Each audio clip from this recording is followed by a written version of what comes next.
Digue Merma, Dortout, bonjour, bienvenue à tous pour ce rendez-vous politique, élection régionale Bretagne 2021. Et à mes côtés aujourd'hui, Daniel Cueff, tête de liste de Bretagne Ma Vie, bonjour. Bonjour. On est, comme à chacune de ces émissions, dans le cinéma Tianoc à Auray, qui est au sein de notre pôle audiovisuel que nous montons ici sur le pays d'Auray. Dans ce cinéma, vous voyez, il y a énormément de chaises liées chacune à un artiste et tradition dans chacune de ces émissions, chacun de ces rendez-vous. On vous a demandé de choisir votre artiste. Vous avez choisi qui, Daniel Cueff?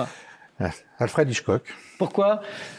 Écoutez, je trouve que cet aspect bonhomme qui dit des choses très importantes, très intéressantes et qui nous amène ailleurs et qui nous fait comprendre la vie ailleurs, avec un mélange d'angoisse, d'humour, de sérénité. Je trouve que c'est un beau personnage et puis c'est des magnifiques films. Ouais. Angoisse, humour, sérénité, c'est ce qui vous définit?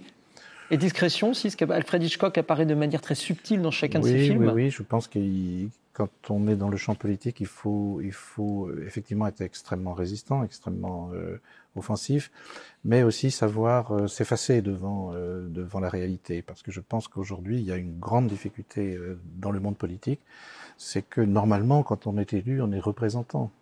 Si vous voulez, représentant des Bretons et des Bretonnes en l'occurrence. Et dès qu'on est élu, comme pof, par hasard, on devient sachant. On a des réponses sur tout. On devient, si vous voulez, vous nous posez une question sur n'importe quoi, nous devons avoir réponse. Et pendant les 6 ans qui suivent l'élection, nous avons des réponses à tout. Ça, c'est plus possible. Nous savons aujourd'hui que les Bretons et les Bretonnes attendent autre chose et attendent plutôt qu'on prenne appui sur leurs solutions que sur un certain nombre de prises de position définitives par les politiques. Alors en matière de questions, on va voir si vous êtes sachant ou pas. Et aujourd'hui, on va aborder 3 thèmes qui nous tiennent particulièrement à cœur sur Brésil Web, qui sont les thèmes de la langue bretonne, bien évidemment, puisque nous sommes une chaîne de télévision en langue bretonne, et aussi de la place de cette langue dans la culture et l'identité de la Bretagne aujourd'hui. Avant de rentrer dans le vif du sujet, de ce plan Marshall que vous proposez pour la langue bretonne, simplement quelques mots. Le breton, ça évoque quoi pour vous? Pour moi, le breton, ça révèle en fait une société, le breton et le gallo, hein, ça révèle une société qui, si on s'occupe de ces langues uniques au monde, et si on en prend soin, signifie une société démocratique. Vous ne pouvez pas aujourd'hui renoncer à des langues, ou les chasser, ou les faire disparaître, sans être accusé légitimement d'être totalitaire. C'est-à-dire, les langues, c'est vraiment une biodiversité culturelle, une diversité culturelle, et agir sur les langues, c'est agir sur une société démocratique. Vous dites agir sur les langues, et pourtant votre plan Marshall est un plan pour la langue bretonne majoritairement, et pas à égalité avec le gallo, si j'ai bien compris.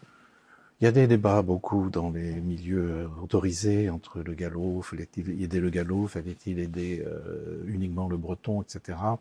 Bon, moi je crois que c'est 2 langues différentes. Hein. Le gallo a précédé le français, le gallo est constitutif de la langue française. C'est très important dans le pays gallo. J'ai été maire pendant 21 ans d'une commune, Langouette, qui a signé la charte gallaise. Et l'instituteur a accepté de faire 15 minutes par jour de cours de gallo au CM1, CM2.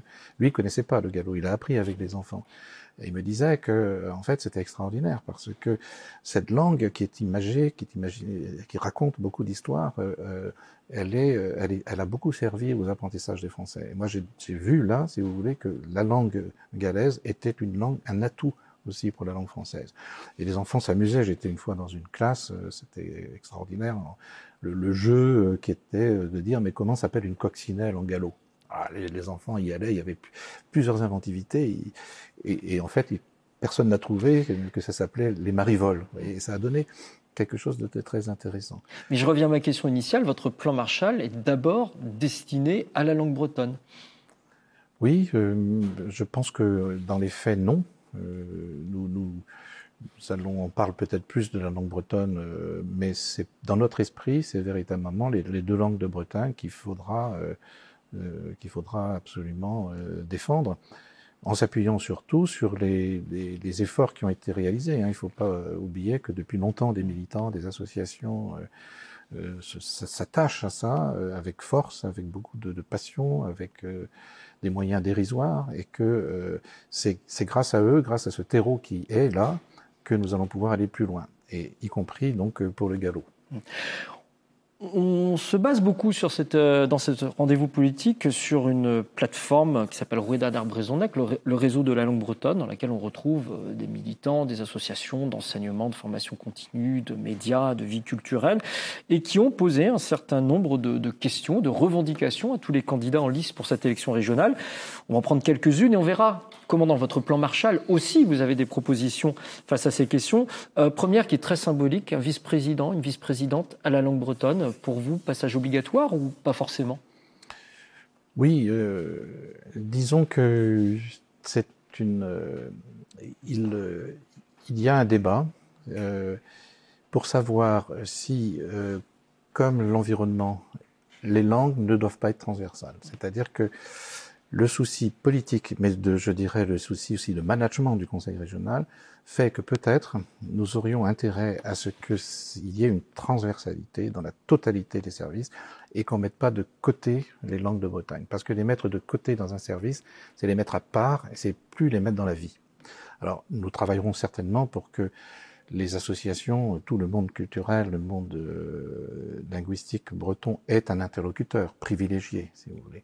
Mais je crois que nous allons limiter les vice-présidences pour arriver à avoir une gestion beaucoup plus efficace, beaucoup plus transversale sur tous les sujets qui nous tiennent à cœur, dont les langues de Bretagne. Parce que la gestion aujourd'hui, avec une vice-présidente, en l'occurrence à la langue bretonne, qui est Léna Louarn, aujourd'hui manque d'efficacité, justement le fait d'avoir une vice-présidente.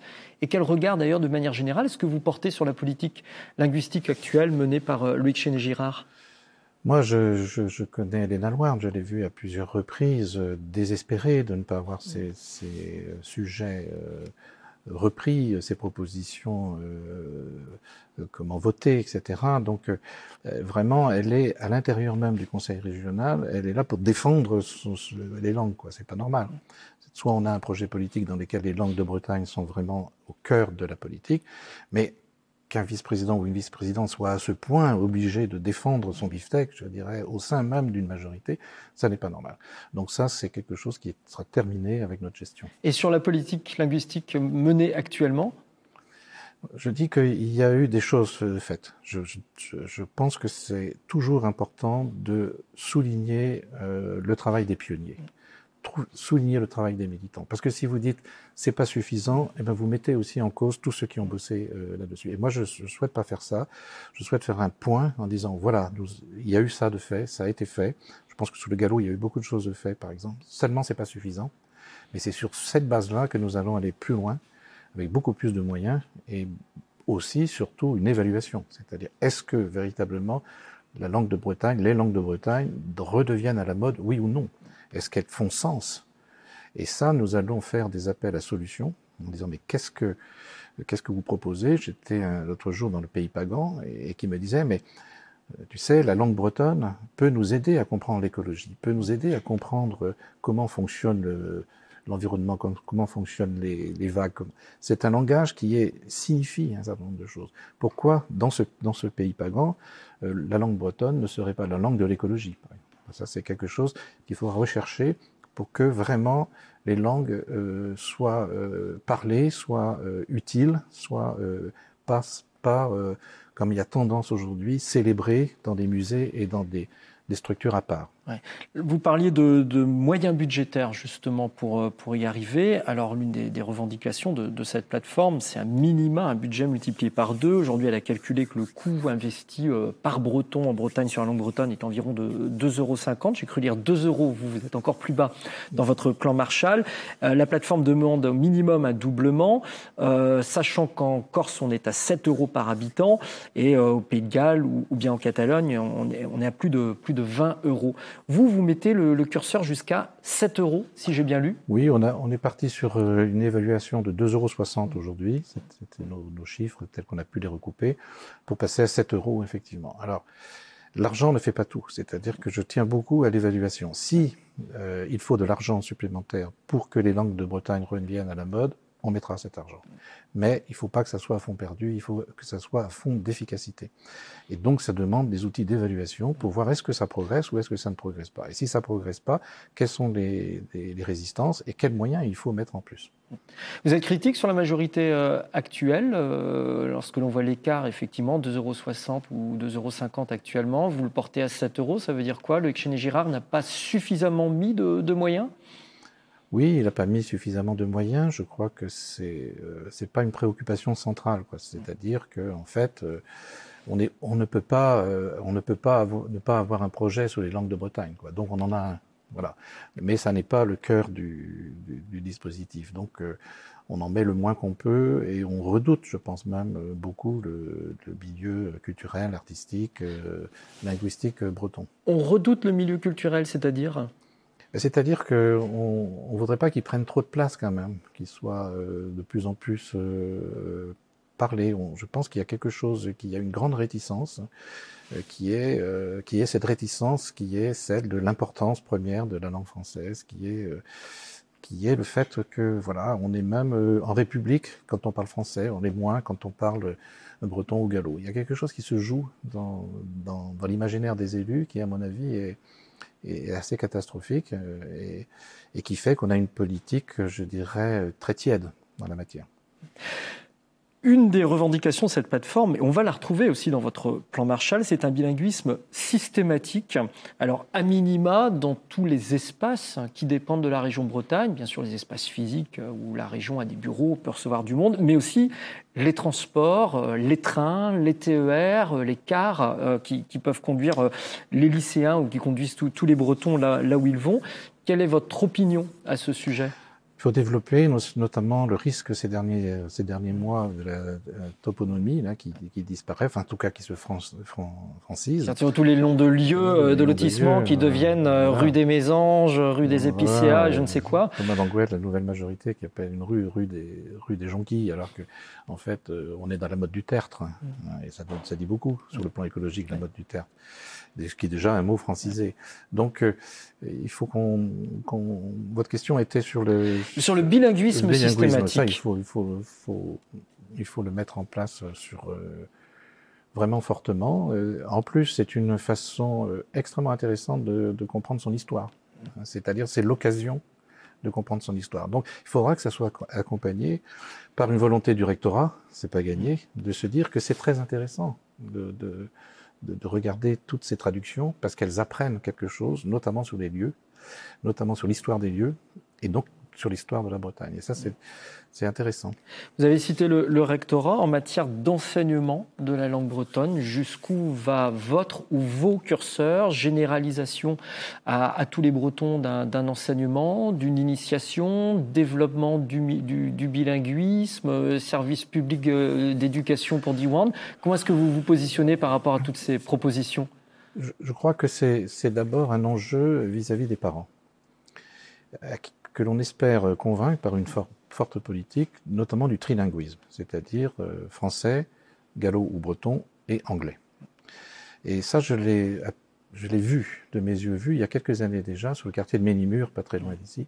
À Vannes. À Vannes, où c'était extrêmement intéressant parce que c'est un quartier populaire dans lequel il y a beaucoup de langues déjà, étrangères, et il y avait là quelque chose qui se passait et qui avait l'adhésion des parents parce qu'on apprenait le breton, mais aussi l'anglais.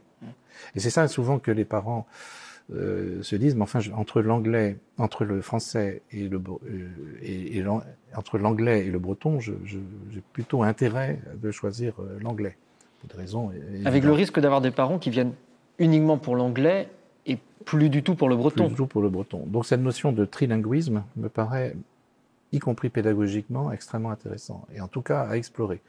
Et je pense que ça peut convaincre, en tout cas c'est la conviction des auteurs du plan Marshall que je présente aujourd'hui, c'est que c'est quelque chose qui peut amener pour le coup l'adhésion. Voilà. Et Diwan, dans tout ça, prolonger le soutien à Diwan, l'inclure dans un service public, développer le soutien, rester au niveau actuel, comment est-ce que vous vous positionnez ?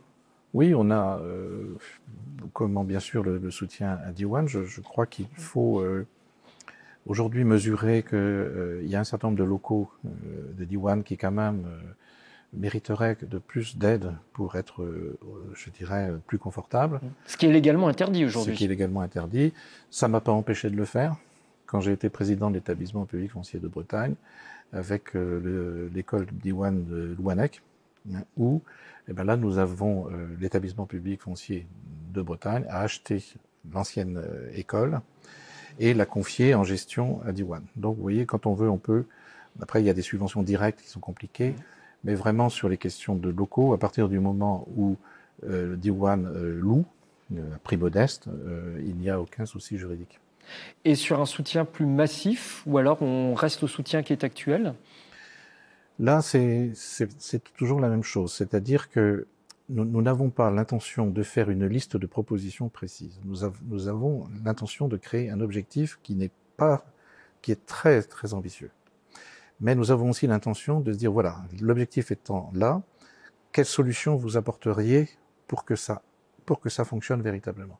C'est une politique qui n'est plus du haut vers le bas, c'est plus une politique technocratique, une politique jacobine, c'est une politique beaucoup plus transversale d'une part et beaucoup plus ascendante d'autre part. Donc la phrase la métaphore que j'utilise souvent, c'est vrai pour les langues aussi, c'est que la Bretagne, c'est vraiment comme un chaudron. Ça bout toujours par sa base, jamais par son couvercle. En faisant bouillir la marmite, il y a tellement de solutions partout sur les territoires. Peut-être on mettra un peu d'expertise, évidemment. On mettra un peu de sel, un peu de poivre pour que la soupe soit meilleure. Mais en tout cas, c'est l'état d'esprit dans lequel on travaille. C'est pour ça qu'on appelle ça plan Marshall des langues. Parce que le plan Marshall des langues, si vous voulez, c'est pas simplement des gens qui, à côté, essayent de faire quelque chose. Vous ne pouvez pas faire un plan Marshall des langues sans mobiliser l'ensemble des acteurs, et notamment ceux qui y sont depuis longtemps. Un plan Marshall, ça a été quand même un lâcher par hélicoptère de billets sur l'Europe à l'issue de la Seconde Guerre mondiale. On voit qu'au niveau budgétaire, même si on le double, on ne sera pas au niveau d'un plan Marshall. Est-ce qu'au niveau des compétences et des pouvoirs que possède la région, vous pouvez le faire aujourd'hui dans le cadre actuel législatif français? Oui, on peut le faire, on peut négocier mieux aussi avec l'État. C'est pas gagné, hein, évidemment, mais en fait, ça sera beaucoup plus facilement gagné si les Bretons et les Bretonnes se prononcent massivement.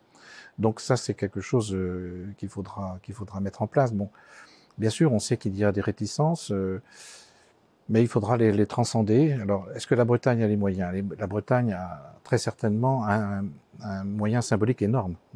Après, les langues de Bretagne, c'est pas simplement traduire tous les textes administratifs en gallo ou en breton. C'est bien, il faut le faire. Mais franchement, c'est pas ça qui est dans la vie ordinaire des gens. Et notre enjeu, c'est comment les langues de Bretagne vont être aujourd'hui dans la vie ordinaire, avoir du sens dans la vie ordinaire, être pratiquées, être promues, voilà. Il faut arrêter, je crois, de mettre les langues de Bretagne dans des cases dans lesquelles on les met là et dans lesquelles les gens se réunissent pour s'apercevoir que les langues disparaissent. Est-ce qu'il n'y a pas un enjeu de communication derrière, pas seulement d'affichage des langues de Bretagne, mais d'une communication plus forte au niveau de ce que peut être la langue dans une identité bretonne? Une des revendications de cette plateforme est une politique de communication ambitieuse sur une société bilingue, pas uniquement sur les bienfaits du breton ou le plaisir que l'on a à parler ou à apprendre le breton, mais sur une société bilingue. Comment est-ce que vous examinez cet argument? C'est tellement évident, le bilinguisme ou le trilinguisme, c'est tellement évident. Alors, pas en France. Pas en France, mais moi j'ai une de mes petites filles qui est née à Copenhague. Bon, par le hasard de la vie, cette petite, elle était en immersion, combattue souvent par le Parti socialiste d'immersion comme quelque chose de totalement anormal par rapport à la prédominance de la langue française. Donc ça a été combattu. L'immersion comme une idéologie, en quelque sorte. Une idéologie à combattre. Hein. Et ça, c'est quelque chose qui est très ancré encore dans beaucoup d'élus. Donc l'immersion, c'est-à-dire la pratique de la langue ordinaire partout où elle est pratiquée, à des moments où elle doit être pratiquée, c'est quelque chose qui est intéressant. Donc on va la réhabiliter comme méthode pédagogique d'apprentissage au jour le jour d'une langue, mine de rien, quelque part, parce que dans la crèche, parce que dans l'école... y compris dans le service public, y compris auprès de l'éducation nationale. Bien sûr, je l'ai fait avec l'accord du recteur avec le directeur de l'école, qui lui aurait pu aller plus loin, hein, parce qu'il y trouvait vraiment beaucoup de sens. Et je reviens à ma question initiale, qui est celle d'une société bilingue. Est-ce que c'est un argument que vous seriez prêt à porter avec votre liste? Oui, c'est tellement extraordinaire, je reviens à Copenhague, d'avoir des gens qui parlent danois et anglais, indifféremment, selon et ceci avec la même facilité, la même aisance. Donc vous avez quelque chose qui est très important dans le développement des enfants, mais aussi dans le développement de la démocratie. C'est-à-dire le bilinguisme, c'est vraiment un élément démocratique, c'est un élément d'altérité, de compréhension de l'autre. Ça, c'est extrêmement... Enfin, c'est une des façons de bilinguisme, c'est une des façons de lutter contre le totalitarisme. Merci Daniel Cueff, tête de liste donc pour Bretagne Ma Vie pour cette élection régionale 2021. Kenavo.